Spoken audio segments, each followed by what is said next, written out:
Hello viewers, welcome to our channel. నేను మీ చరణ్ పరిమి. జగన్మోహన్ రెడ్డి గారు ట్విట్టర్లో ఒక ఇంట్రెస్టింగ్ ట్వీట్ అయితే చేశారు. ఇప్పుడు ఆ ట్వీట్ పెద్ద దుమారం రేగింది. దానికి షబాజ్ సార్, గ్రేట్, జై జగనన్న అని చెప్పేసి బ్రహ్మాజీ రిప్లై ఇవ్వడం జరిగింది ఆయన ట్వీట్కి.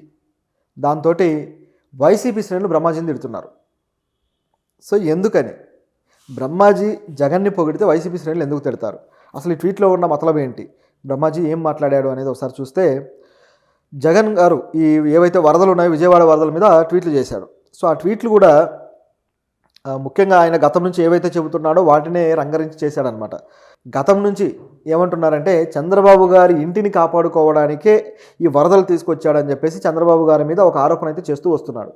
అయితే ఈ ఆరోపణలని ప్రజలు అంత సీరియస్గా తీసుకోవాలి, ఎవరు కూడా నమ్మట్లేదు. సో అది ఇప్పుడు ఈ పార్టీకి వచ్చిన ఇబ్బంది. ఆరోపణలాగానే చూస్తున్నారు, కానీ దీనికి ఉన్న కారణాలు ఏంటి అనేది జనాలకు కూడా అర్థమైంది. ఎందుకంటే వారం రోజులుగా వర్షాలు పడ్డము, ఆ తర్వాత వరదలు ఒకసారిగా వాటర్ అంతా పొంగడము, ఆ బుడమేరు వాగు ఏదైతే ఉందో అది వాటర్ ఫ్లో ఎక్కువైపోయి ఇటువైపు రావడము, ఇవన్నీ కూడా క్లియర్గా కనిపించాయి. అలాగే అనేక మీడియా సంస్థల్లో కూడా దానికి సంబంధించిన వరద ఏ విధంగా వచ్చింది, అలాగే బుడమేరు వాగు చరిత్ర కూడా గతంలో కూడా ఇటువంటి సంఘటనలు జరిగాయి, ఆ కాలువను వెడల్పు చేయాల్సింది చేయలేదని చెప్పడము. పవన్ కళ్యాణ్ గారు వచ్చేసి మీటింగులు పెట్టి బుడమేరు పరిసర ప్రాంతాలు ఏవైతే ఉన్నాయో పైన గట్టు ప్రాంతాలు, ఈ ప్రాంతాల్లో అక్రమ నిర్మాణాలు ఏర్పాటయ్యాయి, అక్రమ నిర్మాణాలు కట్టుకున్నారు కాబట్టే వాటర్ ఫ్లోకు అవన్నీ అడ్డుగా నిలబడి ఈ విధంగా నగరాల్లోకి వచ్చేసాయని చెప్పేసి పవన్ కళ్యాణ్ చెప్పడము, ఇవన్నీ కూడా ప్రజలు చూశారు. దాంతో జగన్ చెప్పింది నమ్మశక్యంగా లేకుండా పోయింది. అయితే ఆయన చెప్పింది ఒక పాయింట్గా ఉంది, కానీ అది కూడా ఎలా ఉంటుందంటే, కృష్ణానది కరకట్ట మీద ఒక నివాసాన్ని ఏర్పరచుకొని ఉన్నారు.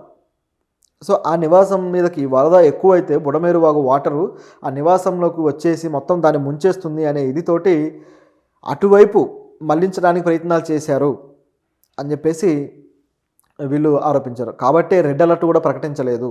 ప్రకటిస్తే ప్రజలు కూడా ఇదవుతారు, వెంటనే సర్దుకుంటారనే ఆలోచనతోటి అది కూడా ప్రకటించకుండా కాముగా ఉన్నారని రకరకాలుగా జగన్ గారు విమర్శిస్తూ వచ్చారు. అసలు ఇందులో లాజిక్కే లేదు నిజం మాట్లాడుకుంటే. ఎందుకంటే తెలంగాణలో కూడా వరదలు వచ్చాయి, కేవలం అక్కడే కాదు కదా, విజయవాడను అనుకొని ఉండే జస్ట్ ఒక రెండు గంటల ప్రయాణ దూరంలో ఉండే ఖమ్మం కూడా మునిగిపోయింది. మరి ఇవన్నీ కనిపిస్తూ ఉండగా ఆయన పిచ్చి ఆరోపణలు అయితే చేశాడు. అంటే దీన్ని రాజకీయం చేద్దాం అనుకున్నాడు, కానీ ప్రజలకు ఎటువంటి సహాయం అందించాలనేది చూడలేదు. ఇక రెండోది వచ్చేసి ఆయన ఈరోజు చేసిన ట్వీట్ కూడా, వరదలు వచ్చాయి 8 రోజులు అవుతుంది, ఇంతవరకు కూడా ప్రజలకు సహాయ సహకారాలు అందలేదు, చాలామంది ఆకలి కేకలు వేస్తున్నారు, ఎంతోమంది నిరాశ్రయులై ఉన్నారు, వీళ్ళందరూ కూడా మాకు సహాయం చేయండి అని అడుగుతూ ఉంటే ప్రభుత్వం ఎటుపోయింది, వీళ్ళందరికీ సహాయం చేయరా, అసలు ఏం జరుగుతుందని చెప్పేసి జగన్ మాట్లాడడం జరిగింది. అయితే ఇందులో పూర్తిగా అవాస్తవం ఉందా అంటే కాదు, ఇందులో కొంత నిజం కూడా ఉంది. ఇప్పటికీ కూడా నిరాశ్రయులైన వాళ్ళకు ఎటుపోవాలో తెలియని పరిస్థితి ఉంది. ఇప్పటికీ కూడా ఫుడ్ ప్యాకెట్స్ అన్నీ కూడా కొన్ని వేస్ట్ అయిపోయి కొంతమందికి ఫుడ్ అందక ఇబ్బంది పడుతున్న వాళ్ళు ఇంకా ఉన్నారు. అత్యవసర వైద్య సదుపాయాలకు వెళ్ళడానికి ఛాన్స్ లేక ముంపు ప్రాంతాల్లో ఉన్న వాళ్ళు ఉన్నారు. ఇప్పటికీ జరుగుతుంది ఇది. సో ఇటువంటి పరిస్థితుల్లో జగన్ గారు చేసిన ట్వీట్ను పూర్తి స్థాయిలో కొట్టిపారేయలేం, అందులో కొన్ని వాస్తవాలు ఉన్నాయి. అయితే దీనికి కౌంటర్గా బ్రహ్మాజీ గారు ఒక మెసేజ్ అయితే ఆ ట్వీట్కి రీట్వీట్ చేశారు. ఆయన ఏమన్నారంటే, నిజమే సార్, మీరు చెప్పింది అక్షరాల కరెక్ట్ అని చెప్పేసి జగన్ని మెచ్చుకుంటూ మొదలెట్టారు ఆయన. కరెక్ట్ సార్, వాళ్ళు చేయలేరు సార్, ఇక్కడ నుంచి మనం చేద్దాం సార్. ఫస్ట్ మనం 100 కోట్లు రిలీజ్ చేద్దాం సార్, మన వైఎస్ఆర్సీపీ క్యాడర్ మొత్తాన్ని రంగంలోకి దించుదాం సార్, మనకి జనాలు ముఖ్యం సార్, గవర్నమెంట్ కాదు సార్ అని చెప్పేసి ట్వీట్ చేశాడు. మనం చేసి చూపిద్దాం సార్, జై జగనన్న అని చెప్పేసి ఆయన పెట్టడం జరిగింది. ఇందులో అన్ని పాజిటివ్గానే కనిపిస్తున్నాయి. అంటే మనకు క్యాడర్ ముఖ్యము, అలాగే ప్రజలు ముఖ్యం, గవర్నమెంట్ కాదు, మనం చేద్దాము, 1000 కోట్లు రిలీజ్ చేసేద్దాం అని చెప్పేసి అన్నాడు. రిలీజ్ చేసే హక్కు ఈయన దగ్గర లేదు కదా, జగన్ దగ్గర ఉంటుంది, ఈయన ఎవరు చెప్పడానికి. సో ఇక్కడ ఏం జరిగిందంటే సెటైర్ వేశాడు, జగనన్న మీద విపరీతమైన సెటైర్ తోటి విరుచుకుపడ్డాడు అనమాట. అది ఇందులో ఉన్నది.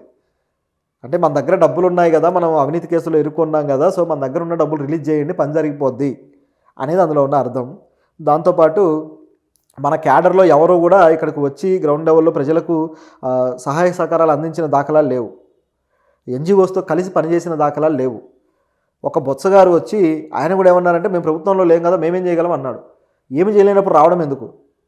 ఏదో ఒక సహాయాన్ని అందుకొని వచ్చి, ఇదిగో మేము చేయగలిగింది ఇది తీసుకోండి అని చెప్పాలి కదా. అటువంటిది కాకుండా ఇలాంటి డైలాగులు. పైగా ఆ పార్టీ నుంచి మాజీ మంత్రులు కానీ ఎవరే కూడా రూపాయి కూడా ప్రకటించలేదు. జగనన్న అయితే ₹1,00,00,000 ప్రకటించాడు. మరి ఆ డబ్బుల్ని కూడా ఏ విధంగా ఖర్చు పెడతారనే దాంట్లో వివరణ లేదు. వాళ్ళ పార్టీ సోషల్ మీడియా హ్యాండిల్స్లో అయితే దాన్ని పోస్ట్ చేశారు.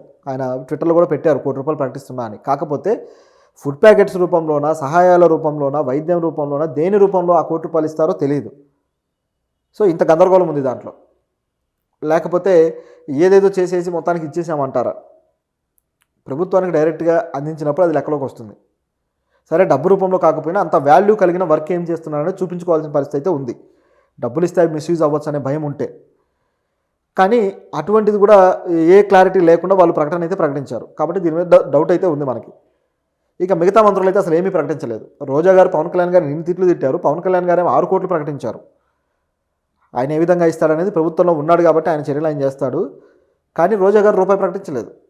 మరి ఏమనాలి? సో ఈ విధంగా సాగుతూ ఉంటే జగన్ గారు వచ్చేసి ఇట్లా మాట్లాడడము, ఈ విధంగా కొద్దిగా ప్రభుత్వాన్ని కార్నర్ చేసే ప్రయత్నం చేస్తే బ్రహ్మాజీ గారు కొద్దిగా రివర్స్లో వెటకారంగా మాట్లాడేసరికి వైసీపీ శ్రేణులకు కాలింది.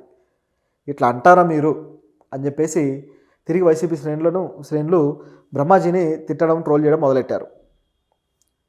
దాంతో జనసేన శ్రేణులు ఇప్పుడు సపోర్ట్ వచ్చి సోషల్ మీడియాలో బ్రహ్మాజీని పొగుడుతున్నారు. ఆయనకు సపోర్ట్గా కామెంట్లు చేస్తూ వస్తున్నారు. ఇది సోషల్ మీడియాలో జరుగుతున్న రచ్చ. దీంట్లో బ్రహ్మాజీ గారు ఎందుకు దూరారయ్యా అంటే సహజంగా ఆయనకు పవన్ కళ్యాణ్ గారు, చంద్రబాబు గారి మీద అభిమానంతో దూరుండొచ్చు. అప్పుడప్పుడు సోషల్ ఇష్యూస్ మీద ఆయన రియాక్ట్ అవుతూ ఉంటాడు. కాకపోతే ఆయన రియాక్షన్లు ఎప్పుడు వచ్చినా సరే అది కాస్త వెటకారం అవ్వడము, అది తిరిగి ఏదో రకమైన వివాదం అవడం అయితే జరుగుతూ వస్తుంది. బ్రహ్మాజీ గారు సెటైర్ అయితే 1000 కోట్లు ఇవ్వండి అని సెటైర్ వేశారు. కానీ అసలు ఆయన ఎంత ఇచ్చాడు ఈ వరదకు సంబంధించి అనే దాంట్లో వివరాలు లేవు. ఎందుకంటే ఆయన కూడా సీనియర్ నటుడు, గత 30 ఏళ్ళుగా ఇండస్ట్రీలో ఉన్నారు, ఇంకా పైనే ఎక్కువే ఉంది. అయితే ఆయన కూడా బాగానే సంపాదిస్తూ వస్తున్నారు. చిన్న నటులు కూడా ఈ మధ్య కాలంలో వచ్చిన అనన్య నాగల్లకు కూడా ఒక 5 లక్షలు ప్రకటించారు. ఈ మధ్యనే హీరో అయిన విశ్వక్సేన్ కూడా 10 లక్షలు ప్రకటించారు.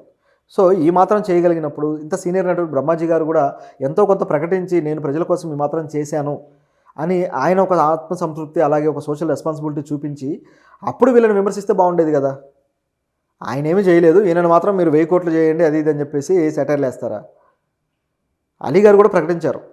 నిజానికి అలీ గారు బ్రహ్మాజీ కన్నా సీనియర్ అయినా బ్రహ్మాజీ గారు క్యారెక్టర్ ఆర్టిస్ట్గా అలీ గారితో సమానంగా తన ఇమేజ్ను కూడా పెంచుకుంటూ వచ్చిన వ్యక్తే.